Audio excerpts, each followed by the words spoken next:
What's up mga guys? Welcome to Manilisa Vlog. So for today's video ay magluto tayo ngayon ng ginataang tilapia.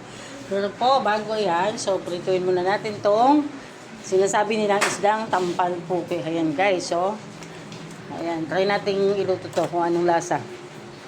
Ayan, try na natin. Ayan yung isdang, sabi nila ay tampal pupi. Guys, lagay na natin yung ating mga sangkap sa ating gagataang isda.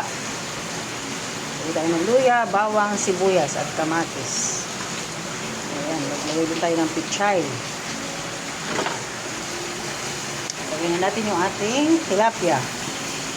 Lagay natin ang ating gulay na pichay. Ayan. Next natin ilalagay yung ating sobrang sangkap. Kamatis, luya at bawang. Lagay sa ibabaw guys. Lagay din tayo ng siling haba.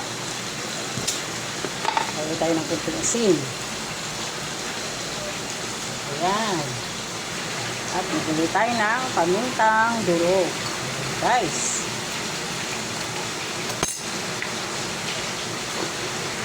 Lagay din tayo ng magic sarap. So ayan guys, ito na yung ating ginataang tilapia. So ano luluto na natin. Nakatapos natin magprito. So ayan guys, lagay na natin yung ating gata. So ayan, naglagay nga pala ako ng fish gata. Kuko mama fish gata.